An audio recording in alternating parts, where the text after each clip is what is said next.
राधे राधे। दोस्तों, आज है हरियाली तीज और हरियाली तीज पर हम सभी इसे त्योहार के रूप में बहुत ही धूमधाम से मनाते हैं। सावन में इस व्रत को खास माना जाता है।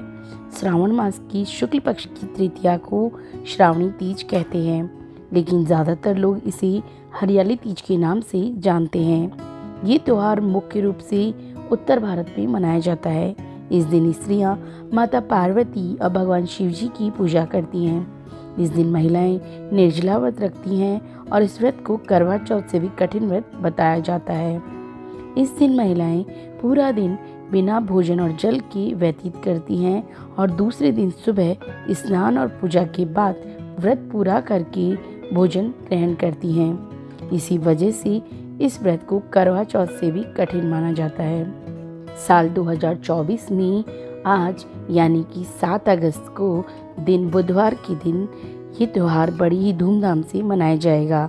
इस दिन जगह जगह झूले पड़ते हैं और इस त्यौहार में स्त्रियां हरा लहरिया या चुनरी में गीत गाती हैं, मेहंदी लगाती हैं, श्रृंगार करती हैं, झूला झूलती हैं और नाचती हैं। हरियाली तीज के दिन बहुत सारे स्थानों पर मेले भी लगते हैं और माता पार्वती की सवारी बड़े ही धूमधाम से निकाली जाती है। तो दोस्तों, इस पूजा को पूरा करने के लिए हमें सुननी होती है हरियाली तीज की व्रत कथा। तो चलिए शुरू करते हैं। शिव जी ने पार्वती जी को उनके पूर्व जन्म का स्मरण करने के लिए तीज की कथा सुनाई। शिव जी कहते हैं, हे पार्वती, तुमने हिमालय पर मुझे वर के रूप में पाने के लिए घोर तप किया था। अन्न जल त्यागा, पत्ते खाए, सर्दी गर्मी बरसात में कष्ट सहे। तुम्हारे पिता दुखी थे। नारद जी तुम्हारे घर पधारे और कहा कि मैं विष्णु जी के भेजने पर आया हूँ। वह आपकी कन्या से प्रसन्न होकर विवाह करना चाहते हैं। अपनी राय बताएं। पर्वतराज प्रसन्नता से तुम्हारा विवाह विष्णु जी से करने को तैयार हो गए। नारद जी ने विष्णु जी को ये शुभ समाचार सुना दिया, पर जब तुम्हें पता चला तो बड़ा दुख हुआ। तुम मुझे मन से अपना पति मान चुकी थी। तुमने अपने मन की बात अपनी सहेली को बताई। सहेली ने तुम्हें एक ऐसे घने वन में छुपा दिया था जहाँ तुम्हारे पिता नहीं पहुँच सकते थे। वहाँ तुम तप करने लगी और तुम्हारे लुप्त होने के से तुम्हारे पिता चिंतित होकर सोचने लगी कि यदि इस बीच विष्णु जी बारात लेकर आ गए तो क्या होगा। शिव जी ने आगे पार्वती जी से कहा कि तुम्हारे पिता ने तुम्हारी खोज में धरती पाताल एक कर दिया था, पर तुम नहीं मिली। तुम गुफा में रेत से शिवलिंग बनाकर मेरी आराधना में लीन थी। प्रसन्न होकर मेरी मनोकामना पूरी करने का तुम्हें वचन दे दिया। तुम्हारे पिता खोजते हुए गुफा तक पहुँचे। तुमने बताया कि अधिकांश जीवन शिवजी को पति रूप में पाने के लिए तप में बिताया है।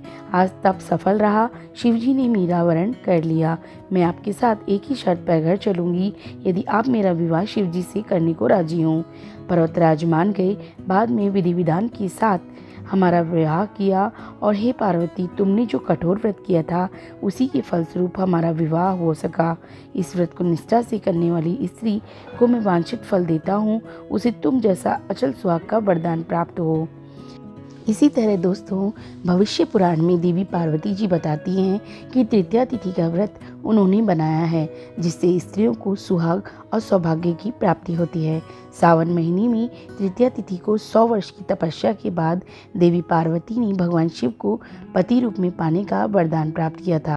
तो दोस्तों, आप भी इस व्रत को पूरी निष्ठा से और विधि विधान से करके माँ पार्वती जैसा अचल सुहाग प्राप्त कर सकती हैं। इसके अलावा इस व्रत की अब जान लेते हैं हम पूजा विधि। हरियाली तीज के दिन विवाहित स्त्रियां अपने पति की दीर्घायु के लिए व्रत रखती हैं। इस दिन स्त्रियों के मायके से श्रृंगार का सामान और मिठाइयाँ उनके ससुराल भेजी जाती हैं। हरियाली तीज के दिन महिलाएं सुबह घर के काम और स्नान करने के बाद 16 श्रृंगार करके निर्जला व्रत रखती हैं। इसके बाद माँ पार्वती और भगवान शिव की पूजा होती है। पूजा के अंत में तीज की कथा सुनी जाती है। कथा के समापन पर महिलाएं माँ गौरी से पति की लंबी उम्र की कामना करती हैं। इसके बाद घर में उत्सव मनाया जाता है और भजन व लोक नृत्य किए जाते हैं। इस दिन हरे वस्त्र, हरी चुनरी, हरा लहरिया, हरा श्रृंगार, मेहंदी, झूला झूलने का भी रिवाज है।